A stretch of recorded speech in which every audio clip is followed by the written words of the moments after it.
First story is titled, Am I the a-hole for not wanting to share my birthday with my dead twin anymore? My 19th birthday is this Friday, and I told my mom and dad I don't want to do anything if we are going to have the birthday for my twin too. I was an identical twin, and me and my sister were born early, and she died a few hours after we were born. Every single birthday since I was little has also been a birthday for her. We go to her grave and put flowers on it, and every gift has always had both her and my name on it. Mom gets really sad and always cries for a long time, and I have always felt overshadowed on my birthday. The grave visits and flowers and all have always been mandatory, and I was never allowed to have friends over or have a party until after we did it. I want to go to dinner with my boyfriend for my birthday at his house, and then I'm going to watch movies with my friends.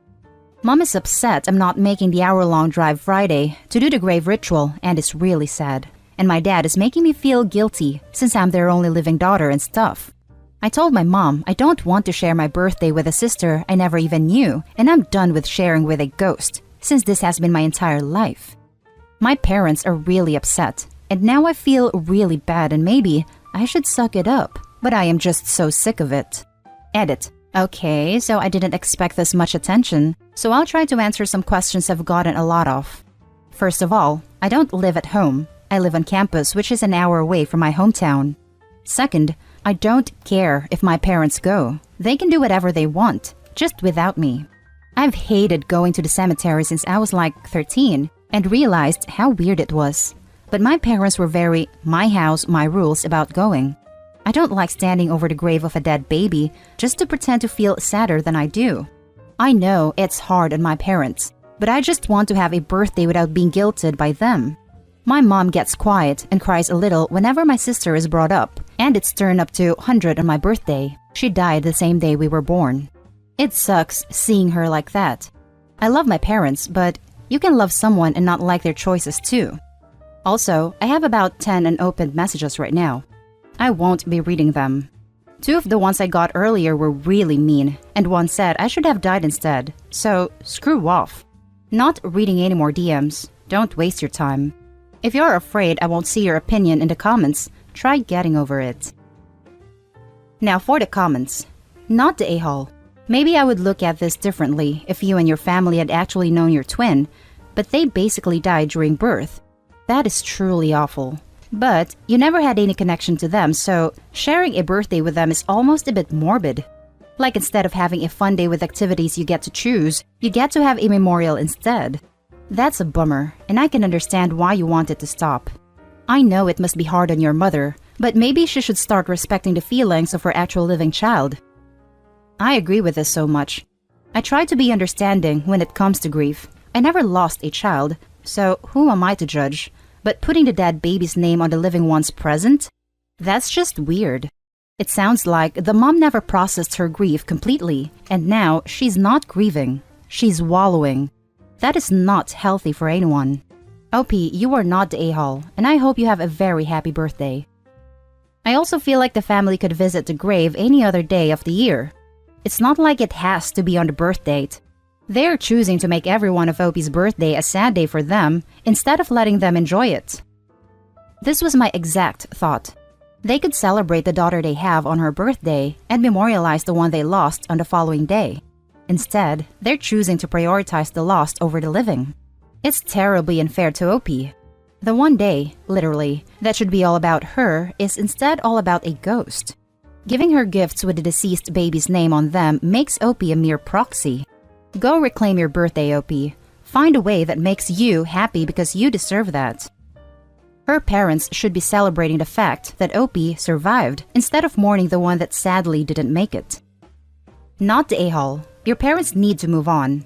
I'm not saying they shouldn't still be sad on the day, but forcing you to share your birthday with a dead sister isn't healthy after 19 years. Now for the next story. Am I the a-hole for asking to have my deceased brother's room? My brother passed away at the age of 16 when I was only 9 years old. I'm now 16 and I share a room with my 14-year-old brother. I hate sharing a room with him because I can't change in my room because he's always in the room playing video games. When he has friends over, I have to sleep on the couch, and I just don't feel comfortable sharing my room with a boy. My mom has a room where no one is using, But it was my older brother's room that she still hasn't even touched. Everything is in the same place he left it in. Even the garbage he left on the floor. His garbage is still full and his bed is still unmade. She doesn't allow anyone to go into that room. If you even go one step into it, my mom will ground you. I love my brother, but I don't think leaving his room in the same place it was left in before he passed away is going to bring him back. I recently asked my mom if I could have my brother's room. She got really angry at me for even asking. She told me that I am being selfish and that if I touch her son's room, she'd send me to live with my dad. I told her I'd rather live with my dad because I have privacy there, which really didn't help the situation. My aunt sent me a message saying how I'm an awful person, that losing a child is one of the hardest things to deal with, and if me sharing a room helped my mom, then I should just deal with it. Am I the a-hole for asking my mom to have my older brother's room? Now for the top comments.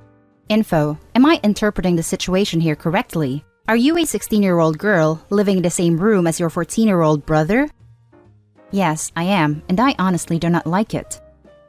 Are you in the US? If so, that's straight up not legal, as well in certain parts. If not, I'd definitely try to move in with your dad if possible. Honestly, I'd be doing that no matter what. I'm in Canada. Not the a-hole. She is making a 16-year-old girl share a room with her 14-year-old brother when there is another bedroom available. That's not cool. Holding on to a bedroom for this long untouched is not healthy. She needs to start letting go. If you truly do want to live with your dad, you can just call her out and see if she is bluffing or not. Either way, it may result in a better situation for you. Right, living this way with an untouched bedroom of a deceased child is something people do, but only indefinitely if they have no other living children in the house. This is taking resources away from your living children. Does your love of a memory outweigh that of your other living children? What kind of message is that? If I lost one of my children, I know I'd be an absolute wreck for a while. But 7 years? You need to care for your other children. I know they are separated, but I depend on my husband to slap some sense into me at this point. Her living children depend on her. She needs to step up or let them go to their dads. Either way, she can't keep all 3 of them like this. Now for the last story. Am I the a-hole for telling my future sister-in-law what my brother-in-law said about me grieving my son? This is a horrible situation, and I might have ruined my entire relationship with my in-laws, but I just want to hear an outside perspective to see if I made a mistake. I, female 28, lost my son, Thomas. He was only 2 months and 9 days old. He died of acute bronchiolitis. He was given pediatric care and he passed away shortly. It was hard and exhausting to bear. I had my family with me most of the time. My in-laws would visit from time to time since they're busy planning for my brother-in-law's wedding. His fiancée visited me at my house, which was really nice of her, even though my brother-in-law would tell us he was busy, but he had to show up with her. A few days ago, my mother-in-law wanted me to go over to her house to take my input in regard of my brother-in-law's wedding planning, but I told her I wasn't in the mood for that. I apologized several times and it clearly got to my brother-in-law. He visited me at my house alone, which was unusual, and talked about my son's death, and said it was expected since my son was suffering from other health issues. He said that I still can have another healthy baby and name him Thomas, and take good care of him this time. I was dumbfounded. Then he casually started talking about his wedding next month and how he needs me and my husband in our best condition, because he needs us at the wedding. Basically talking about how his in-laws are upper middle class and how everything needs to be perfect. I lost it when he told me to stop ignoring this event and host the guests, his in-laws, with smiles and greetings. I told him I wasn't planning on attending because I'm still grieving my son and will only ruin their good time and perfect wedding.